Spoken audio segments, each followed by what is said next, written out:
Greetings nerdy list aficionados and welcome back to Top 10 Nerd, the couples I can't stop, won't stop, I need to be stopped. But Kelly is away so there's no one to rein me in and it's all good cause you're all loving it. We're back to superheroes this time, more of those pairings. When you move in a relatively small circle like this, stuff is gonna happen. It's just the way of the world. I'm Sasha and these are the top 10 superhero couples you won't believe exist part 5. That's right, 5. Once more we have it all, plus maybe the start of something new if you'll let me. Let's get started.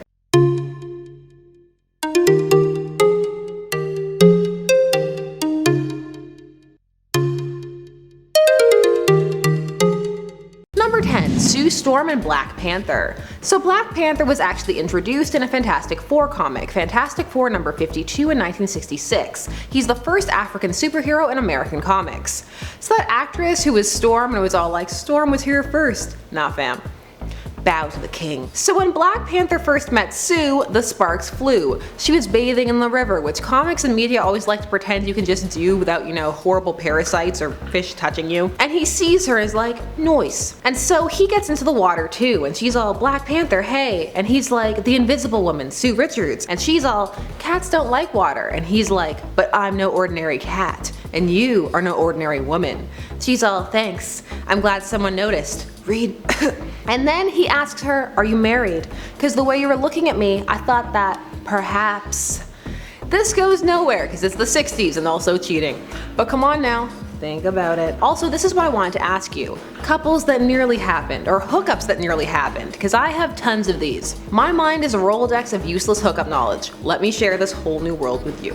Please. Number 9. Wally West and Donna Troy from Rebirth. So in the New Teen Titans in the 80s, Donna and Wally were friends. He was carrying a really big torch for Raven, and he also ended up recreating Donna from his memories after she was erased from existence in the 90s. It was weird. But in Rebirth, after the return of Wally, him and Donna, well, they started to feel differently about each other. And well, there was a bit of a love triangle between Wally, Donna, and Roy. Yeah, Roy. Roy wanted some of that Donna action. But when he showed up to confess to her, he was too late. Her and Wally had had a heart-to-heart and were kissing, nay, sucking face. So he sadly goes to stand in the hallway and he's all like, too slow, Harper, too slow. Was that a flash joke? Probably not. This pairing was cute, but I'm not over the erasure of Wally's wife and kids. Kids who were also superheroes, by the way. But heroes are allowed to have happy families, so says Dan Didio. I like to think that Donna saw Roy's backwards hat and was like, that's gonna be a no for me. Number 8. Carol Danvers and Tony Stark from 1610, the Ultimate Verse. Let's go with the Ultimate Verse early in this list, get it out of the way, and show you a world where Tony Stark and Carol Danvers did hook up. In main verse, these two were friends, and Tony would end up helping Carol when she turned to alcohol to try to deal with all of the stuff that had happened to her, all that messed up stuff post-Rogue. Later, she would beat him into a coma for having a different perspective than her, and then the comics would break their spine and yours to make you forget that happened, by giving Carol another origin and Minnie, one where Tony was so supportive he called her Care Bear, and was like, it's all good, take as much time off the Avengers as you need, Care Bear. Care Bear stare. Anyway, in the Ultimate Verse, hot and steamy. They were equals too, kinda into it, but the rest of the Ultimate Verse is such a mess. It won't let us have nice things, except for Miles. Number 7. The Samaritan and Winged Victory. Let's get some non-DC or Marvel peeps on these lists. We're gonna look at Astro City, and two of its premier heroes, who happen to have a sweet but also slightly baffling relationship. So the Samaritan is a Superman reconstruction, and he is a man out of time who is completely focused on saving people, so much so that he neglects himself completely, even though he is lonely. And Winged Victory is similarly focused, enjoying her superhero persona much more than her civilian one. The rest of the members of the Honor Guard, the not Justice League, set these two up, and they proceed to have a disastrous date. First, they go out as supers, but everyone is too focused on them, so then they change into their civilian identities and go to a diner, which starts out okay, but then the two start arguing about their different hero philosophies, like how as a feminist hero, Winged Victory saves women first when given the choice, while the Samaritan saves who is closest. She also feels he hides in his hero persona and could do more as himself, while he feels she also hides behind hers. They end up leaving in a huff, but ultimately they both feel they had a good time and gave the other a lot to think about. They share a kiss and are later revealed to be a couple, both having taken some of what the other said to heart. Number 6. Hawkeye and She-Hulk. So Hawkeye's the relationship ninja of Marvel. You turn around, a wild Hawkeye appeared. He used charm. It's super effective. I can't. I'm an Avenger. They're my partners now.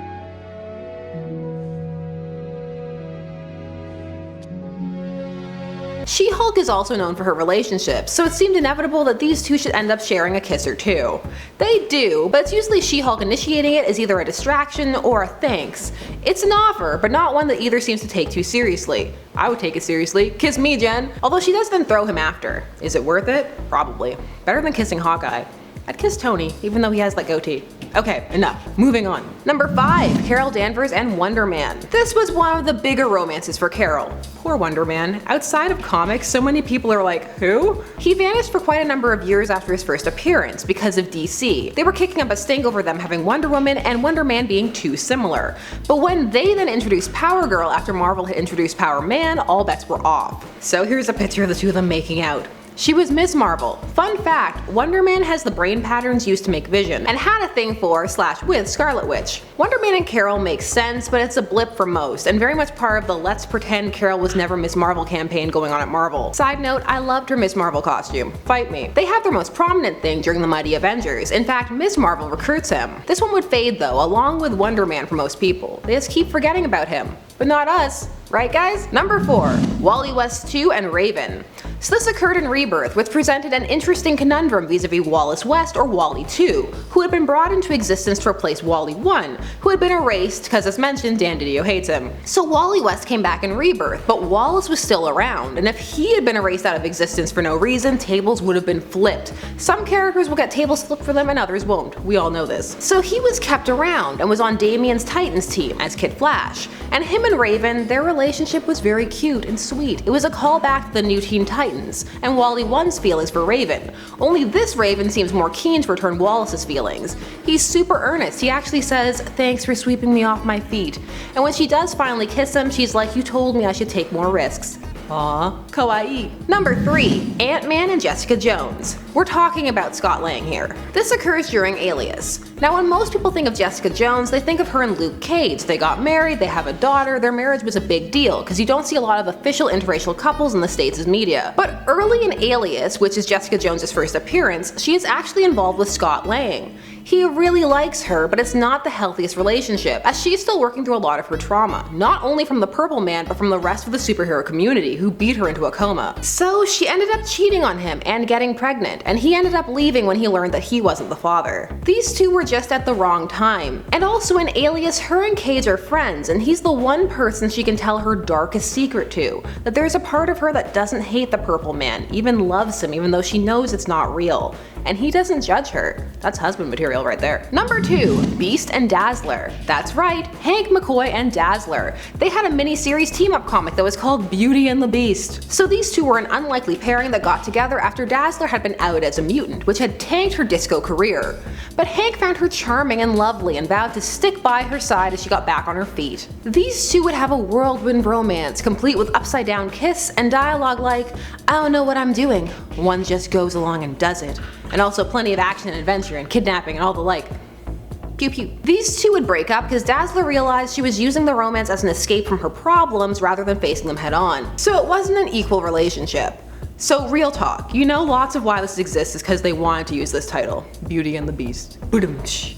We all know it. And in at number 1, Silk and Spider-Man. This was one of those post One More Day and post Spider-Verse pairings. These two were all over each other, hot and heavy, but the reason that happens might squick you out, might. Their pheromones react together and force them to be very attracted to one another. It's a constant pull they must fight. Is this my high school fanfic? Who's been going through my files? This is, the we can't help ourselves thing. You can look at it a few ways. For me, I prefer when they can't help themselves because of figurative animal magnetism, not literal. These two would break up, and Silk is oft-times pretty mean to Spidey cause girl power?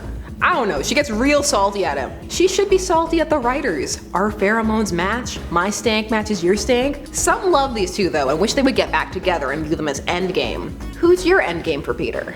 Honestly, when they were together and it worked before you knew it was pheromones, it was pretty cute. So those were 10 more superhero couples you didn't know existed. They just keep on coming. Thanks so much for watching Top 10 Nerd. Don't forget to like, share, comment, and subscribe for more nerdy lists. And hit that bell notification so that you never miss a vid. Bye bye.